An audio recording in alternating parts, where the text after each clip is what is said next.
창세기 2장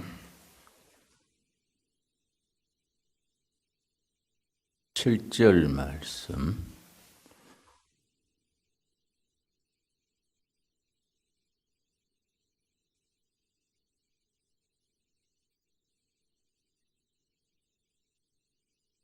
여호와 하나님이 땅의 흙으로 사람을 지으시고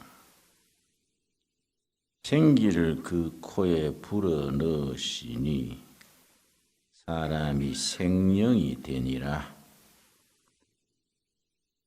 하나님이 사람을 지으실 때에 흙으로 지으셨다. 흙으로 지으신 후에 생명의 숨을 불어 넣으시니 사람이 되었다. 사람은 이 말씀을 따르자면은 흙과 하나님이 불어 넣으신 생명의 숨 합쳐서 사람입니다.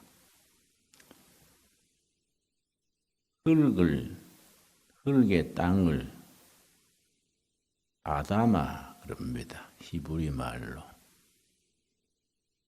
그 아다마 흙으로 지은 사람을 아담이라 그럽니다. 같은 글자인데 획이 하나 다릅니다. 흙은 아다마, 흙으로 지어진 사람은 아담. 그래서 아다마 흙에 하나님의 생명의 숨이 들어가니까 사람이 되었습니다. 아담이 되었습니다. 8절 말씀. 여호와 하나님이 동방의 에덴에 동산을 창설하시고 그 지으신 사람을 거기 두시니라. 에덴 동산을 지으신 이야기인데 에덴 동산이라 할 때 에덴은 행복이란 말입니다. 행복, 즐거움, 쾌락, 이게 에덴입니다. 그래서 에덴 동산은 행복 동산입니다. 사람을 흙으로 지으시고 아다마로 아담을 지으시고 에덴 동산의 행복 동산에서 행복을 누리고 살아라고 에덴 동산에 두셨습니다. 그 앞에 1장 28절에 보면 하나님이 그들에게 복을 주시며 남자와 여자를 지으시고 복을 주셨습니다. 그 질문이 나옵니다. 하나님이 사람을 왜 지으셨을까? 정답이 뭐이냐? 창세기 1장 28절에 의하면 복을 주셔서 복을 누리고 살아라고 사람을 지으신 것이 됩니다. 그래서 에덴 동산, 행복 동산에서 주신 복을 누리고 살게 하셨습니다. 그래서 어떻게 하는 것이 하나님을 잘 믿는 것이냐? 영적으로 사는 것은 어떻게 사는 것이냐? 여러 가지 답을 할 수 있습니다. 저는 이 본문 말씀에 의하면 하나님이 주신 복을 누리고 사는 것이 하나님 앞에 영적인 삶이 됩니다. 여러분, 하나님 섬기고 사는 삶이 행복하기를 바랍니다. 우리 아버지 되신 여호와께서 그걸 원하시는 겁니다. 행복한 가정을 이루고 일터도 행복하고 살아가는 자리가 에덴 동산 같은 행복한 동산을 가꾸고 살아가야 됩니다. 그렇기 때문에 다른 말로 표현하면 우리들은 행복을 누릴 권리가 있습니다. 행복해야 될 권리가 있습니다. 어떤 자매님이 나한테 상담을 하면서 너무 의기소침하고 가정에서도 남편이 폭행을 하고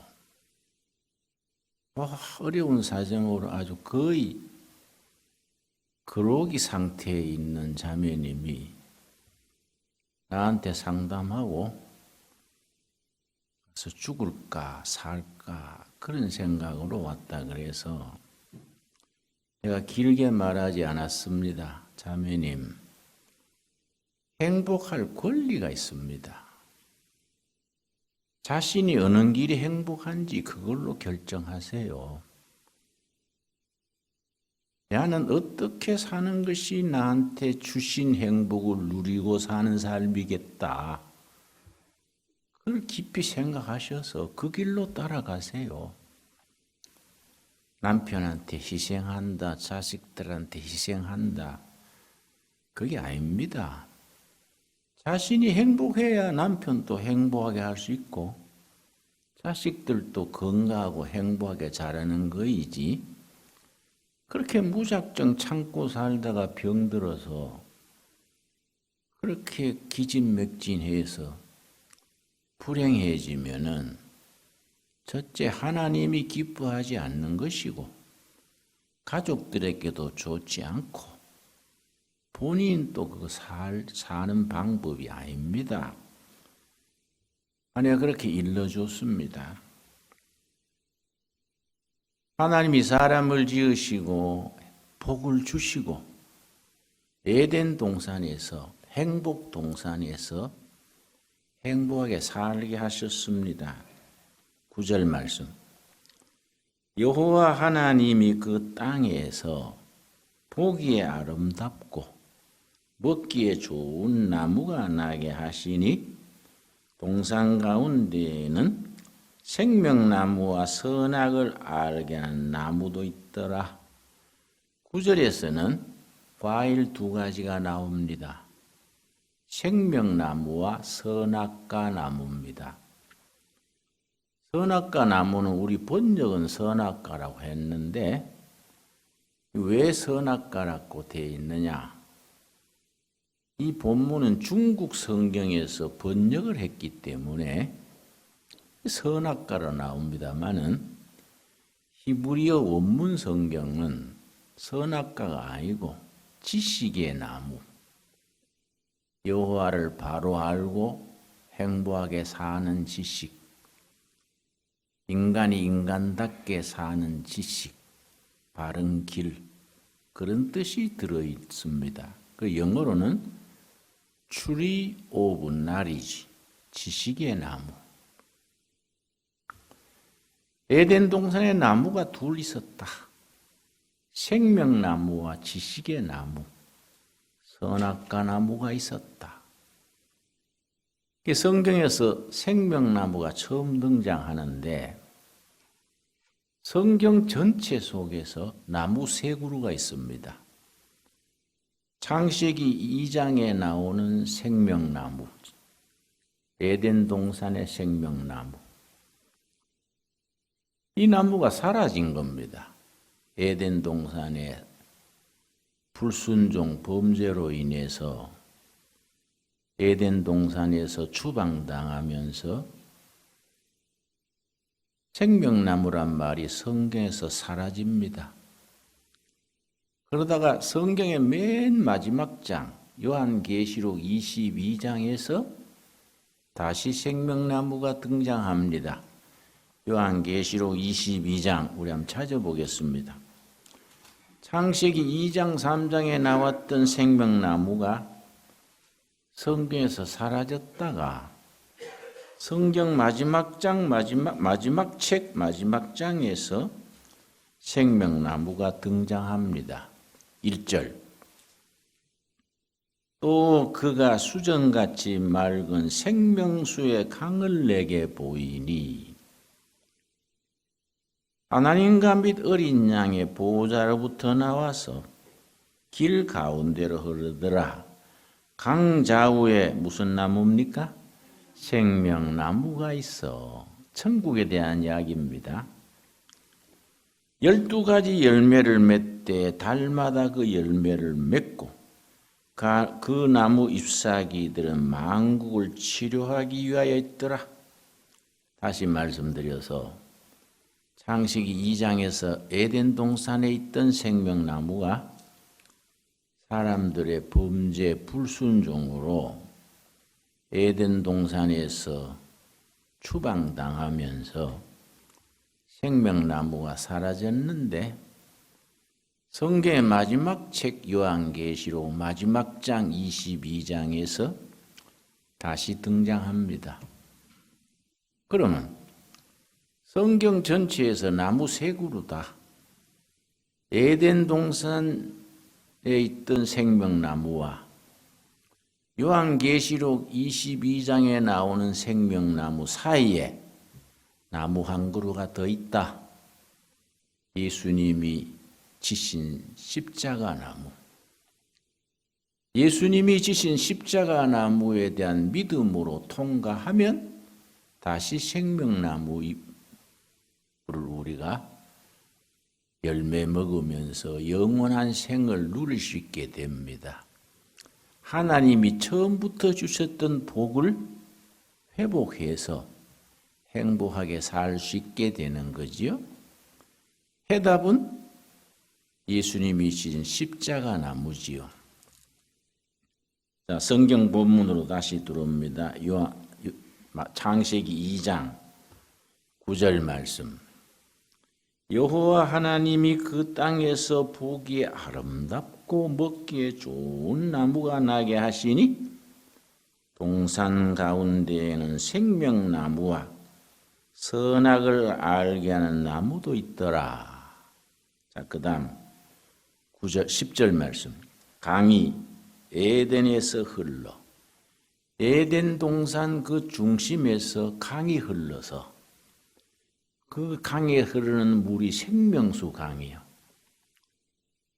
조금 전에 읽은 요한계시록 22장 1절에서 생명수 강 얘기가 나오지요.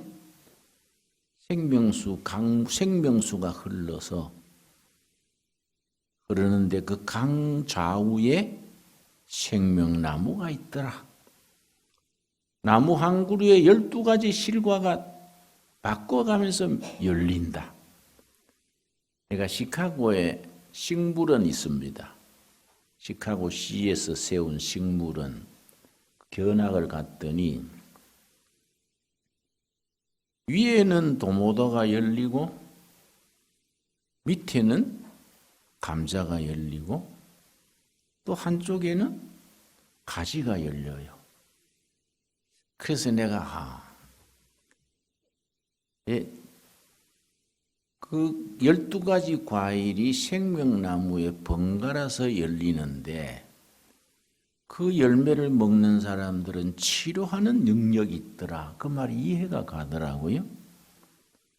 우리는 지금 도마도 나무는 도마도에서, 사과는 사과나무에서 그렇게 따는 걸로 알고 있지만은 요즘은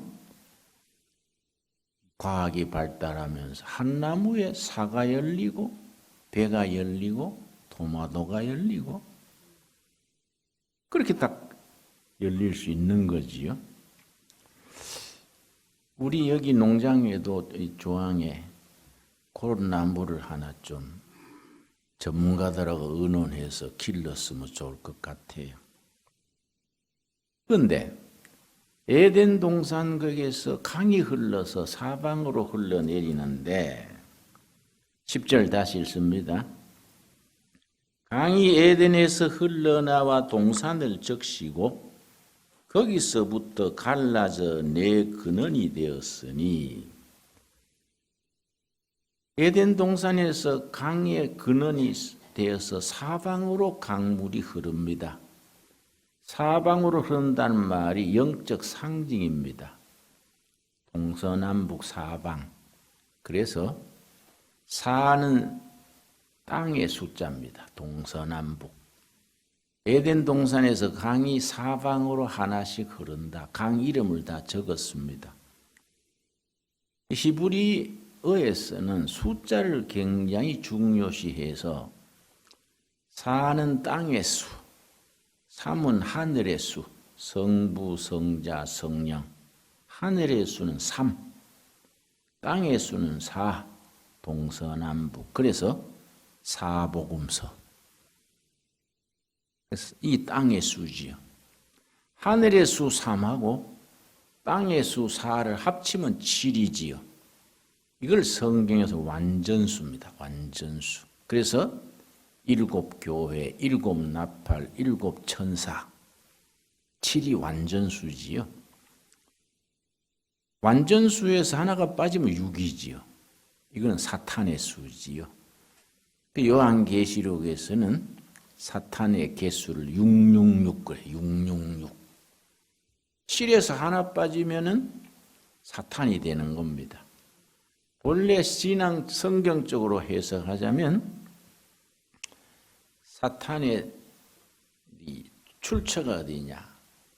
천사 중에 천사장이랬는데 교만이 들어가지고 하나님의 자리에 올라가려다가 징벌을 받아서 그 자리에서 쫓겨난 것이 사탄이로.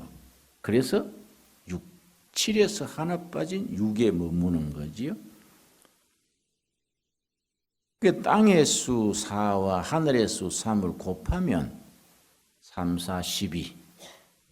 이것도 거룩한 완전수지요. 12지파, 12제자, 12문 이렇게 나갑니다. 그래서 성경에는 참 숫자가 중요하게 다뤄집니다. 출애굽기에 보면은 야곱의 자손들이 애굽으로 옮겨갔는데 70명이 갔더라. 두 가지 해석이 됩니다. 실제 70명일 수도 있고 많은 수가 갔다 해도 70이 됩니다. 왜냐? 7 숫자에 70을 해서 야곱의 자손들 전부 다 갔다. 그렇게 표현할 때도 70이 되지요. 또 1 더하기 2 더하기 쭉 더해 나가면은 19까지 계속 더하면은 153이 됩니다. 예수님께서 부활하신 후에 승천하시기 전에 고기잡이 하는 베드로에게 가서 그물을 깊은 데 던져라. 그 베드로가 그물을 던졌더니 고기가 153마리 잡혔습니다. 153이라는 숫자가 굉장히 그 영적 의미가 있습니다. 153마리 고기 잡히는 걸 보고 주님이시다. 제자들이 놀랬지요. 1 더하기 2는 3이지요. 1 더하기 2 더하기 3은 6이지요. 계속 더해 나가면 1에서 19까지 더하면 153이 됩니다. 그래서 성경을 해석할 때 히브리 숫자 개념으로 거기에 의미를 붙입니다. 예수님이 지시한 대로 그물을 깊은 데 던졌더니 고기가 그물 가득히 잡혔는데 153마리였더라. 풍성하게 잡혔다 이 뜻이지요. 여러분 모남이란 볼펜이 있습니다. 그 창업주가 아주 신앙이 독실한 분이랬는데 모남이 초창기에는 막 기술이 부족해가지고 잉크가 막 쇠고 볼펜 하나 사 쓰다가 손에 잉크가 막 묻고 또 쓰다 보면 그 알이 쑥 빠져버려가지고 흐르고 그랬는데 그래서 적자를 많이 봤지요. 근데 그분이 기도했습니다. 이래가는 회사가 부도나고 안 되겠다 싶어서 기도를 깊이 하고서 기술을 개발하고 새로 시작하면서 신품종, 신개발품 모나미 이름을 짓기를 모나미 153. 그 기억나세요? 모나미 153이 성경 복음서에서 나왔습니다. 예수님의 말씀 듣고 그물을 깊은 데 던졌더니 고기가 153마리가 잡혔더라. 거기에서 이제 모나미 153을 붙였는데 모나미 153 붙인 뒤에 회사가 회생된 거지요. 지금은 모나미 회사가 뭐 탄탄한 기업인 줄로 압니다. 그래서 에덴 동산에서 사방으로 강이 하나씩 흘러서 이제 흘러나간다.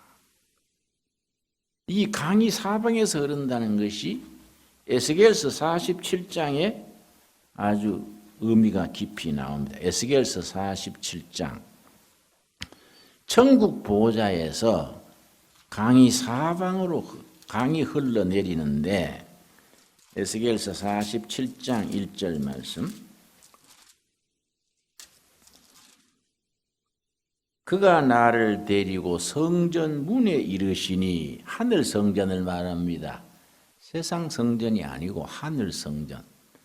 성전 문에 이르시니 성전의 앞면이 동쪽을 향하였는데 그 문지방 밑에서 하나님의 보좌가 있는 그 문지방 밑에서 물이 나와서 동쪽으로 흐르다가 성전 오른쪽 제단 남쪽으로 흘러내리더라. 하늘 성전 문지방 밑에서 생명수 물이 흘러서 세상으로, 교회로, 세상으로 생명수가 흘러내리는 겁니다.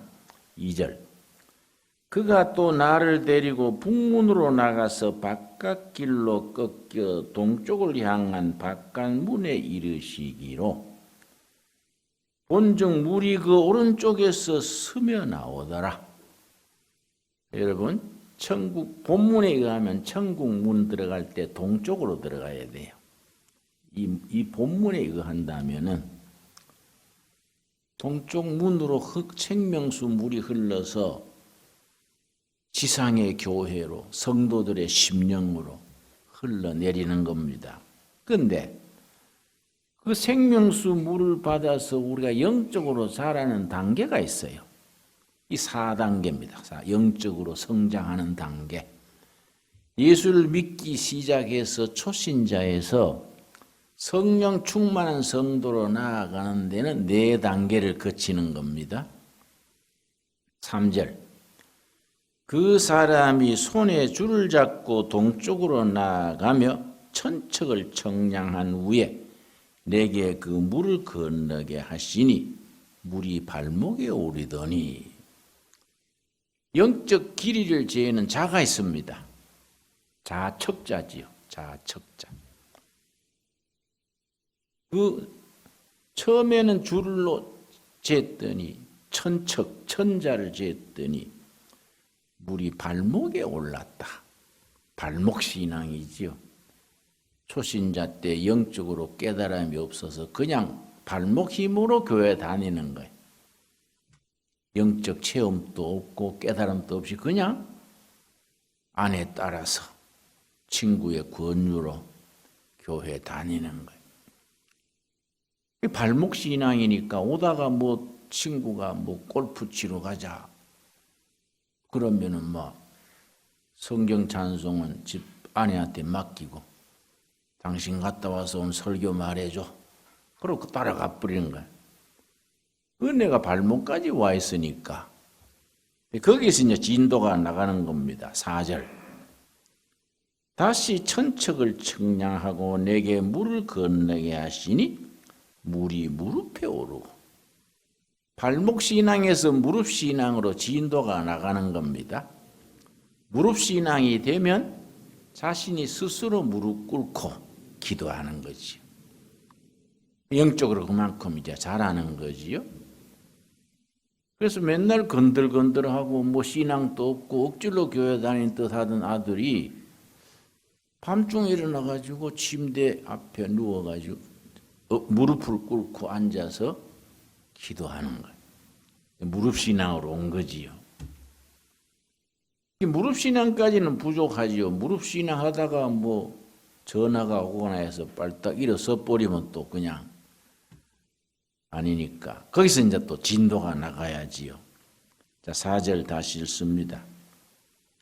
다시 천척을 측량하고 내게 물을 건너게 하시니 물이 무릎에 오르고 다시 천척을 측량하고 내게 물을 건너게 하시니 물이 허리에 오르고 3단계 가면 이제 자리 잡히는 겁니다. 허리에 물이 은혜의 물이 허리까지 왔다. 허리까지 오면은 이제 제대로 이제 영적으로 분별도 하고 교회 섬길 마음이 나고 전도도 하고 싶고 허리에 폐렴 기침이 아닙니다. 신경 쓰지 마십시오. 허리에 오르는 거예요. 허리 신앙이 허리. 그래서 남녀가 서로 좋아할 때 나중에 사랑이 깊어지면 허리를 맡긴다 그래요. 표현을 그렇게 합니다. 서로 신뢰하고 맡기는 걸 허리를 맡긴다. 은혜가 허리까지 오면은 이제 제대로 나가는 거죠. 그런데 아직도 부족하지요. 성령 충만까지는 나가지 못하는 겁니다. 5절이 이제 마지막 4단계지요. 다시 천척을 측량하시니 물이 내가 건너지 못할 강이 된지라. 그 물이 가득하여 헤엄칠 만한 물이요 사람이 능히 건너지 못할 강이더라. 이 은혜 충만한 강이지요. 은혜 강이지요. 그 단계 되면 이제 성령 충만한 영적으로 수준이 이제 오른 거지요. 우리 은혜가 발목 신앙에서 무릎 신앙으로, 무릎 신앙에서 허리에 이르는 신앙으로 거기 더 진도가 나가서 은혜 강물에 헤엄칠 수 있는 충만으로 나아갈 수 있게 되기 바랍니다. 나는 이제 고향이 청송인데 우리 어릴 때 거기에 큰 저수지를 만들었습니다. 저수지가 커요. 난 지금까지 수영을 못 하는데요. 내가 신학교 시험 치러 갈 때 그 전날 밤에 고향 저수지에서 수영을 했어요. 그 큰 깊은 저수지에 마음껏 왔다 갔다 그 꿈을 꿨어요. 꿈에서도 아주 기분이 좋았습니다. 그 수영도 못하는데 꿈에 어떻게 고향 저수지에서 그렇게 마음껏 기분 좋게 수영을 했을까? 아침 식사할 때 어머니한테 그 얘기 했지요. 어머니, 나 오늘 시험 치러 가는 날인데 어제 꿈이 참 좋습니다. 그게 뭔 꿈이냐? 그러시길래 우리 고향 저수지 있잖아요. 거기서 마음껏 수영을 했네요. 그랬더니 우리 어머니가 야, 그 좋은 꿈이다. 그 뭔 좋은 꿈이에요? 그랬더니 네가 신령 충만한 은혜 충만한 목사가 될 거다. 어머니 왜 그래 생각하세요? 그러니까 네가 수영도 못하면서 은혜 바다에 마음껏 수영하는 거니까 은혜 바다에 네가 성령 충만한 목사 된다는 거 아니냐? 그래서 내가 어머니 꿈보다 해몽이 좋네요. 아니다, 그 보통 꿈이 아니다. 어머니가 나를 그렇게 격려하시더라고요. 근데 생각해 보면은 아직 그렇게 성령 충만한 목사가 못 됐습니다만은 앞으로 또 남은 날이 있으니까 뭐 당장 죽는 건 아니니까 죽기 전에 하면 안 되겠습니까, 그지요? 은혜 바다에서 우리가 헤엄칠 수 있는 그 은혜 세계로 한 걸음 한 걸음 나아갈 수 있게 되기 바랍니다. 자, 창세기 2장 15절 말씀. 그래서 성경을 뭐 대충대충 읽고 넘어가지 말고 한 절 한 절 곱씹으면서 묵상하면서 읽으면요 참 흥미가 있고 깊어지고 은혜가 있습니다. 자, 15절 창세기 2장 15절. 여호와 하나님이 그 사람을 이끌어 에덴 동산에 두어 그것을 경작하며 지키게 하시고 에덴 동산을 경작하며 지키게 다스리게 하셨습니다. 이걸 청지기 직분 그럽니다. 하나님이 사람을 지으시고 복을 주시고 행복 동산에 두시고 거기서 그냥 먹고 놀아라가 아니요. 동산을 관리하는 청지기, 경작하고 지키게 하셨습니다. 그걸 다스리게 했습니다. 에덴 동산을 다스리는 직을 전문 용어로 청지기직이지요. 그래서 우리가 살아가는 이 장소, 이 꼴짝이 섬기는 교회가 에덴 동산 같은 가정, 에덴 동산 같은 교회, 거기에 우리가 경작하며 다스리는 청지기 역할을 잘 감당할 수 있게 되기 바랍니다. 그런데 에덴 동산이 정말 행복 동산, 축복 동산이 되려면은 세 가지를 갖추어야 돼요. 세 가지. 이 세 가지를 잘 갖추어야 선한 청지기가 되는 거지요. 에덴 동산의 3대 요소라 합니다. 첫째는 바른 관계입니다. 하나님과 나와의 바른 관계. 둘째는 축복된 땅. 셋째는 보람된 일, 사명이지요. 자, 바른 관계부터 생각해 봅시다. 관계. 요즘 영어로는 relationship, 관계. 먼저 하나님과 나와의 바른 관계지요. 에덴 동산에서 하나님과의 관계가 깨지니까 거기에 불행이 오고 불안이 오고 하나님과의 관계가 깨지는 것이 하나님이 이르신 말씀을 어기는 데서부터 불순종해서 관계가 깨진 거지요. 그래서 깨진 관계를 돌이키는 걸 회개라고 말하고 그 관계가 회복되면 그게 바로 에덴 동산이 되는 겁니다. 둘째, 축복된 땅. 에덴 동산에서 사방으로 네 강이 흐르고 거기에 생명나무와 선악과 나무가 있고 하나님의 복을 받은 사람이 경작하며 다스리는 그 에덴 동산, 그 축복된 땅이지요. 우리가 무슨 생각해야 되느냐 하면은 우리가 조그마한 아파트에 12평짜리에 살지라도 그 집이 하나님이 주신 축복된 땅이다. 그런 생각을 하고 거기에 창가에 화분도 가꾸고 청소도 정결하게 하고 그 자리를 잘 가꾸는 게 축복된 땅의 시작이지요. 세 번째는 보람된 일이지요. 에덴 동산에 일이 있은 겁니다. 에덴 동산을 경작하고 다스리는, 지키는 사명이지요. 일. 그래서 우리가 살아가는 우리 현장이 축복된 땅이 되려면은 거기서 우리가 하나님이 주신 청지기 사명을 성실함으로 끈기 있게 잘 감당해야 되지요. 그 에덴 동산을 가꾸어 가는데 우리가 있어야 될 세 가지 꼭 명심합시다.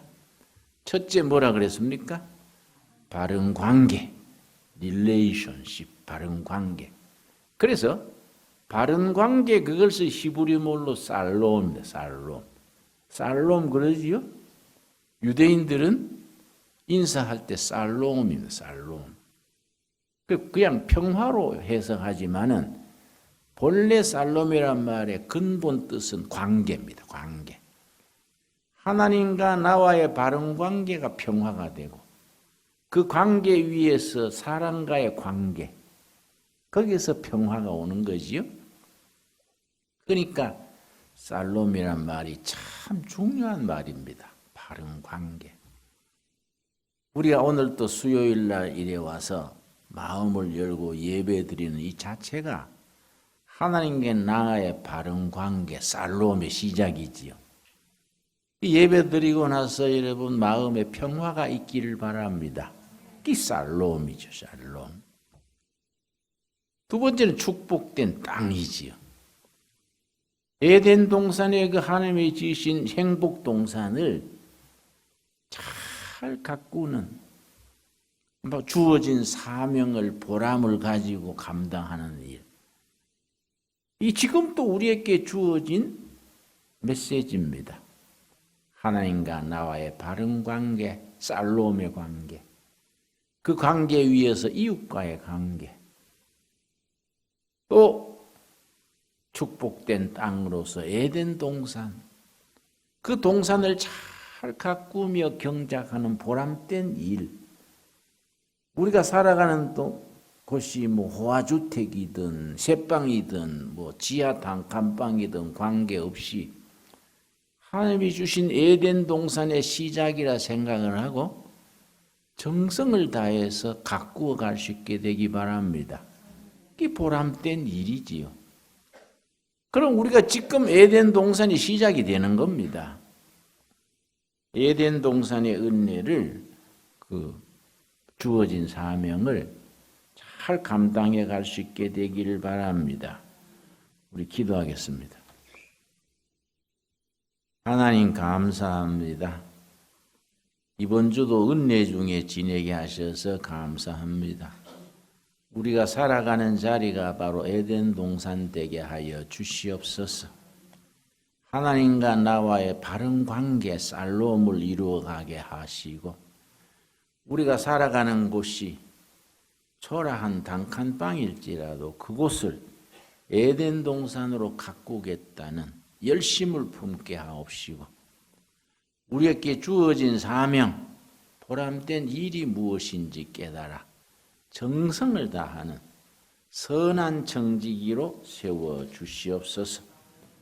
우리의 은혜가 하늘 보좌 앞에서 우리에게 오는 생명수 역사가 우리에게 발목신앙에서 무릎신앙에서 허리에 이르는 신앙으로 나아가 은혜 강물에 충만한 은혜 강물에 헤엄칠 수 있는 성령 충만으로 나아가게 하여 주시옵소서. 예수님 이름 받들어 기도드렸사옵나이다. 아멘.